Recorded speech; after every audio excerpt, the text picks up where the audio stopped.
Bonjour les badounettes. Bonjour maître. Encore des animaux aujourd'hui, mais c'est fou. Et aussi c'est parce que c'est mignon et tout, et puis surtout c'est très bon. Mangez-en. Enfin, moi je le ferai en rentrant, mais vous n'êtes pas obligés, hein, on respecte. Dans la Bad News 226, aux alentours de 7 minutes 30, Julien Josselin affirme: Ça se reproduit très vite, les rats. Mais oui. les rats peuvent effectivement mettre bas toutes les 3 semaines et jusqu'à une bonne quinzaine de ratons à chaque fois. Et surtout, théoriquement sans pause, puisqu'elles réovulent, si ça se dit, je connais pas trop les termes des femmes, immédiatement après. Machine de guerre. Calcul de base, ça fait 1 millier de petits rats par an, possiblement 250 000 sur toute sa vie, mais en vrai c'est plutôt une cinquantaine de bébés par an, elles prennent le temps, elles soufflent un peu, c'est déjà pas mal, hein, d'un point de vue allocation familiale, merci la CAF. Surtout qu'elles peuvent commencer à en faire à partir de leur deuxième anniversaire, leur deuxième mois d'anniversaire. Donc au bout de 2 mois, pof, c'est parti. C'est pour ça qu'en vrai, 800 comme dans la Bad News, c'est pas tant, surtout s'il y a à bouffer. C'est ce qu'on appelle la prolifération. 1 minute après cette affirmation de Julien, Davy enchaîne. Je sais pas si tu connais la digestion des serpents, mais en C'est fait, très long, ouais, ça ouais. bouffe un rat, Ouais. et pendant 6 mois, ça bouffe rien. Ça dépend.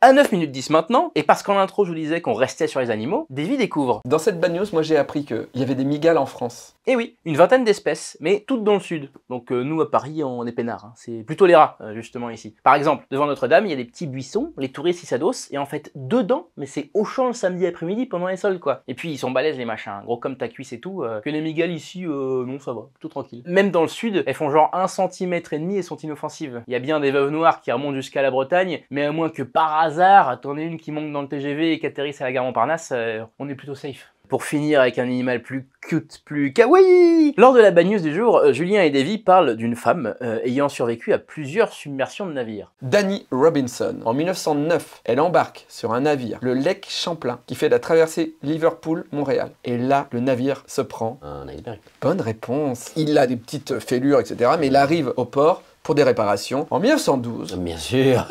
elle veut faire signe... elle veut partir à New York. Oui. Oui. Je le vois venir. Et elle monte à bord du Titanic. Bien sûr. Vous connaissez Sam? Alors, pas celui qui vous ramène quand tout le monde a bu et vous tripote en vous tirant sur la banquette arrière de la Clio, non. Le chat, Sam le chat. Sam l'insubmersible, Unsinkable Sam. Enfin, de base, c'était Oscar. Oscar Jawohl, schnell! Parce qu'il a débuté sur un navire allemand, coulé le 27 mai 1941, recueilli par un navire anglais, ce coup-ci, lui-même envoyé par le fond le 27 octobre de la même année, récupéré par un porte-avions anglais qui, est cool aussi, le 14 novembre. 3 rafios en 6 mois. Du coup, ils se sont dit qu'ils devaient sûrement porter un peu la poisse, alors ils l'ont laissé faire la sieste sur les genoux à mémé sur Terre pour le reste de sa vie. Et rien à voir. Mais vous savez que c'est super pratique le combo chat-vieux. Si le minet va plus se coucher sur les genoux à Pépé, c'est que Pépé est froid. C'est un signe, un indice, avant que ça pue. C'est quand même bien. Au revoir les badounettes. Au revoir, maître.